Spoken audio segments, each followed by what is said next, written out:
Semangat pagi teman-teman semua. Ya, selamat bertemu di sesi saya ya. Yang pertama, di bagian pertama, perkenankan saya ingin menyampaikan terkait dengan penelitian. Saya ingin menyampaikan bukan konsep metodologinya, tapi lebih bagaimana metode praktis menyusun proposal dan laporan hasil penelitian. Nah, juga memang harus sistematik, maka saya mulai dari sesi pertama, bagian pertama.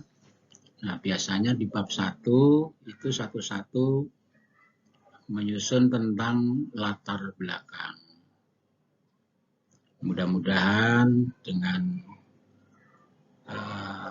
materi ini bisa membantu kepada teman-teman yang sedang menyusun tugas akhir, terutama adik-adik mahasiswa program studi atau program S1 ya, program sarjana. Dan ya kalau yang mungkin sudah pasca dan untuk doktoral kayaknya mungkin bukan kapasitas saya untuk mengajari ya. Jadi ini bukan mengajari, hanya memberikan semacam tambahan barangkali bagaimana menyusunnya itu atau membuat laporan proposal penelitian itu mungkin kurang dipahami. Mudah-mudahan dengan slide saya ini bisa membantu kepada teman-teman semua.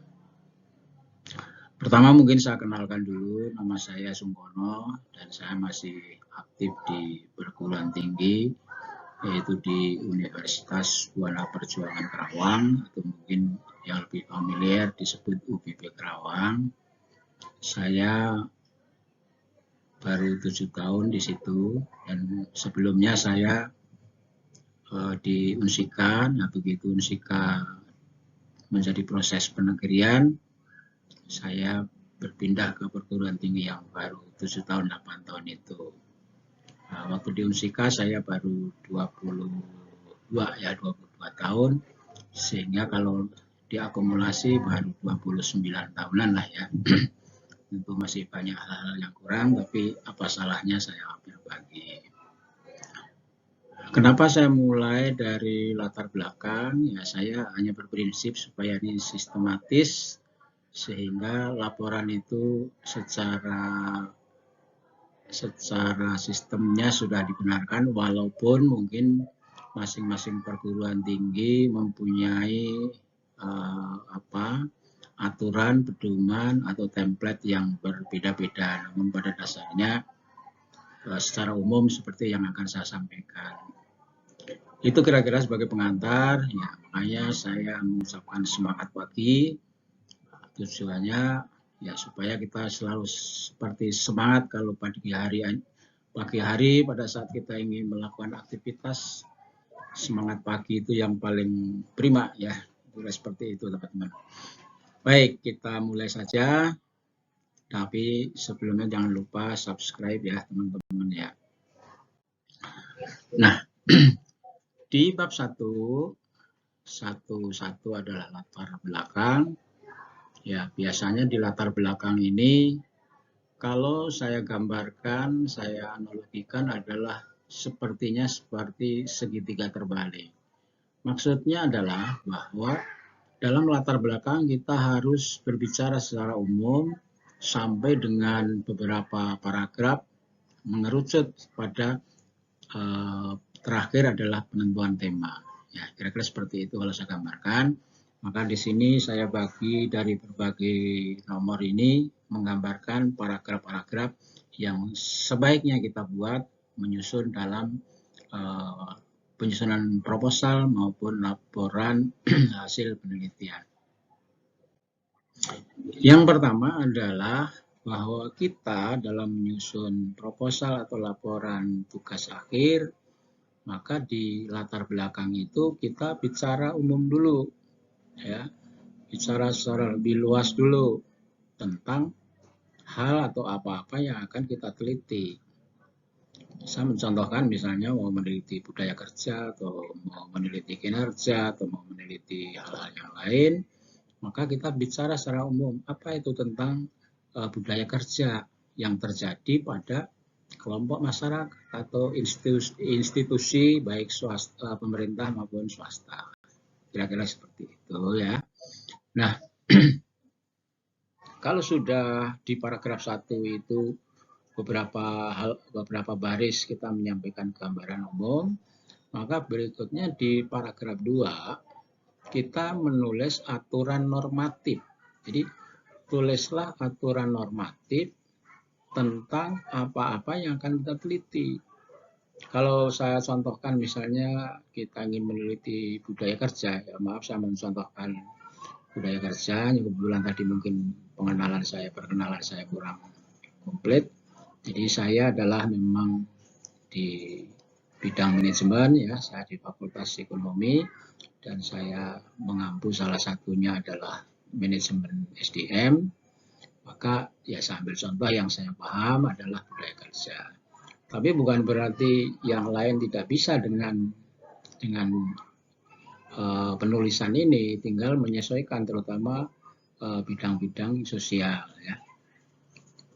Mungkin nggak terlalu jauh. Nah, di dalam menulis aturan normatif adalah maka kita harus melihatnya secara misalnya undang-undang secara luas atau mungkin dengan keputusan menteri dengan tupoksinya ya, atau mungkin peraturan daerah atau aturan masyarakat institusi baik negeri maupun swasta tentang budaya kerjanya itu seperti apa aturannya. Nah, itu harus kita tulis di situ karena sebagai landasan juga. Nah, berikutnya di paragraf 3 teman-teman harus menuliskan pernyataan pakar. Nah, pernyataan pakar ini kadang-kadang saya baca yang dikutip justru definisi. Berbeda ya teman-teman antara pernyataan pakar dengan definisi. Kalau definisi nanti akan kita kutip terkait dengan variabel yang kita teliti adalah di bab 2 di tinjauan pustaka. Sementara di bab 1 adalah bukan dibolehkan tapi dianjurkan untuk menulis pernyataan pakar tentang apa? Tentang variabel yang kita teliti. Kalau definisi kan budaya kerja itu adalah bla bla bla. Tapi kalau pernyataan, contohnya seperti ini misalnya. Dengan budaya kerja yang baik, maka dapat meningkatkan kinerja. Menurut siapa? Menurut Bulan. Tahun kapan? Tahun diterbitkan 2023. Halaman berapa? 8. Contohnya seperti itu. Kenapa harus komplit dengan halamannya? Saya lihat kadang-kadang juga menulis sumber cukup dengan tahunnya. Ini jangan-jangan tidak membaca. Kita selaku masyarakat ilmiah ya harus baik data dan kita harus banyak membaca referensi. Maka harus komplit dengan halaman berapa kita membaca pernyataan pakar tersebut ya. Saya pesankan komplit tahun dan halaman. Bukan hanya di latar belakang tapi semua yang terkait kita mengutip pendapat orang, teori orang. Nah, itu harus komplit dengan halamannya dari mana ditulis. Terkecuali mengutip hasil penelitian, itu boleh tidak ada halaman cukup tahun. Nah, berikutnya di paragraf 4, teman-teman harus menuliskan fenomena. Fenomena itu apa? Fenomena itu adalah sesuatu yang terjadi, sebenarnya terjadi, tapi tidak seharusnya. Kenapa kita menulis fenomena? Kita harus ingat bahwa meneliti, ya, kita melakukan penelitian itu harusnya berangkat dari masalah. Kalau tidak ada masalah, kenapa kita harus meneliti? Nah, logikanya kan begitu ya. Jadi kita meneliti itu dasarnya adanya masalah atau fenomena. Tadi saya contohkan tentang budaya kerja.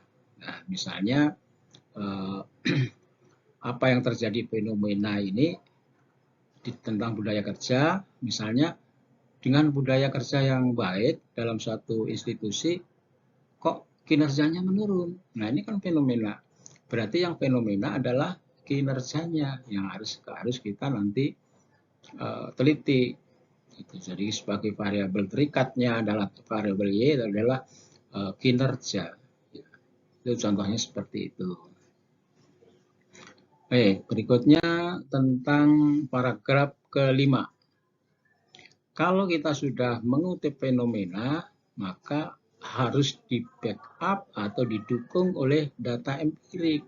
Nah, itu baru by data ya. Jadi kita mengatakan ada masalah, ada fenomena, datanya tidak ada ya, berarti nggak komplit kan, nanti bisa menimbulkan fitnah kan itu. Maka data empirik ini penting juga ya. Jadi setelah kita sudah menyampaikan fenomena atau masalah, maka data empirik harus kita cantumkan juga di paragraf kelima.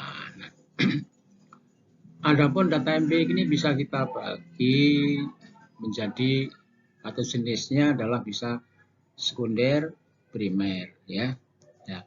Kalau sekunder itu adalah data masa lalu yang bisa kita peroleh dari masyarakat, dari institusi baik pemerintah maupun swasta atau orang-orang yang terkait di objek yang akan kita teliti, itu kita bisa mengambil data primer. Nah, sementara data sekunder. Nah, sementara data primer itu akan kita ambil nanti pada saat kita melakukan penelitian. Hanya untuk mendukung data empirik yang sebagaimana supaya tidak menimbulkan fitnah, maka kita harus melakukan prasurvei. Kalau data sekundernya tidak ada, data primer justru nanti kita saat meneliti, maka kita melakukan tindakan prasurvei atau survei pendahuluan tentang budaya kerja, tentang kinerja tadi. Ya. Nah, saran saya di sini kalau penelitian kita kuantitatif, maka biasanya data empirik ini kita tulis berupa angka-angka dalam bentuk tabel. Nah, kalau kualitatif itu bisa dengan naratif, tapi tetap harus ada sumbernya. Ya. Begitu. Nah, paragraf berikutnya adalah yang ke-6 ya. Semakin mengerucut ya. Paragraf ke-6 ini adalah kita perlu mengutip hasil penelitian terdahulu.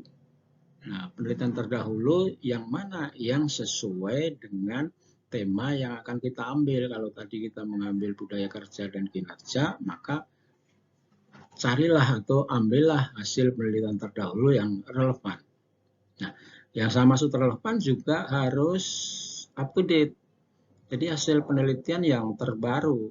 Jangan sampai penelitian sudah lama, mungkin variabelnya sudah ada, fenomenanya sudah berubah, ya kan? Maka penelitian yang terbaru, ya. Jadi jangan penelitian yang sudah lama-lama.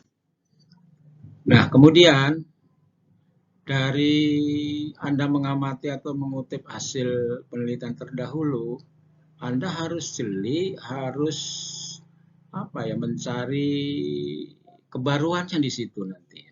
Jadi novelty-nya kalau bisa akan dapat Anda peroleh dengan apa yang dimaksud dengan riset gap itu. Jadi riset gap itu adalah kesenjangan yang terjadi atau yang ada pada penelitian terdahulu. Katakanlah kalau Anda mencari atau mengambil penelitian terdahulu tentang budaya kerja dan kinerja umpamanya, terus diamati dari hasil penelitian itu ternyata ada kesenjangan yang mungkin pada waktu itu tidak terteliti atau belum atau lewat. Katakanlah misalnya dimensi budaya kerja kok kerjasama tim tidak ada misalnya. Nah, Anda harus fokus ke riset gap. Yang disebut riset gap adalah tadi kerjasama tim. Jadi kerjasama tim itu adalah sebagai riset gap dari hasil penelitian terdahulu. Nah, ini fokus, Anda akan fokus ke kerjasama tim. Nah, itu riset gap ya. Nah, dari riset gap tentu nanti akan diharapkan menghasilkan novelty atau kebaruan atau state of the art-nya muncul dari hasil penelitian Anda. Nah, kemudian terakhir betul-betul sudah mengerucut setelah semua tadi sudah kita susun, sudah kita kutip, maka baru Anda bisa menentukan tema yang bagus gitu. Jadi tema itu bukan ngarang-ngarang akhirnya kan, karena by data semua kan. By data, apalagi sudah ada data empirik, sudah ada dukungan penelitian terdahulu, nah, baru Anda menemukan riset gap-nya. Nah, akhirnya begitu sudah menemukan riset gap, tergantung apakah Anda mau melakukan penelitian secara kuantitatif atau kualitatif. Kalau misalnya kuantitatif, berarti Anda mengambil beberapa variabel independen, mau budaya kerja dengan apa atau kerja sama tim dijadikan variabel X2-nya, kemudian tadi fenomenanya Y-nya adalah kinerja. Jadi bisa jadi pengaruh budaya kerja dan kerja sama tim terhadap kinerja karyawan pada PT Angin Tribut, contohnya seperti itu. Akan tetapi, apabila Anda ingin fokus dari riset gap itu tentang satu variabel saja, yaitu kerja sama tim, karena penelitian kualitatif memang variabelnya variabel mandiri, sehingga temanya adalah analisis efektivitas kerja sama tim untuk meningkatkan kinerja karyawan pada PT Angin Tribut. Nah, itu berarti kualitatif. Kualitatif berarti variabel mandirinya adalah kerja sama tim. Adapun dalam judul itu misalnya ada kinerja, tujuannya adalah untuk meningkatkan kinerjanya, ya, sebagai impact-nya jadinya. Tapi fokus penelitiannya sesuai dengan kesenjangan tadi, riset gap-nya adalah kerja sama tim. Begitu ya, kira-kira mungkin sudah cukup tentang paragraf-paragraf yang saya sampaikan. Artinya yang dimaksud segitiga terbalik sudah terurai tadi ya. Dari paragraf per paragraf menghasilkan sebuah tema yang menarik, yang mudah-mudahan akan menghasilkan kebaruan, menghasilkan novelty, state of the art-nya, ya, sehingga penelitian Anda akan bagus. Nah, itu teman-teman sebagai pengenalan pertama dari saya tentang materi, metode praktis menyusun proposal penelitian dan menyusun laporan hasil penelitian. Mudah-mudahan bermanfaat dan jangan lupa, jangan bosan nanti sesi berikutnya. Sekali lagi jangan lupa subscribe, dan di bawah ada nomor HP saya, bisa dihubungi by phone maupun dengan WhatsApp. Barangkali ada konsultasi yang mungkin perlu ditindaklanjuti atau kita diskusikan ya. Terima kasih, semangat pagi, semoga bermanfaat bagi kita semua. Amin. Ya, Assalamualaikum warahmatullahi wabarakatuh.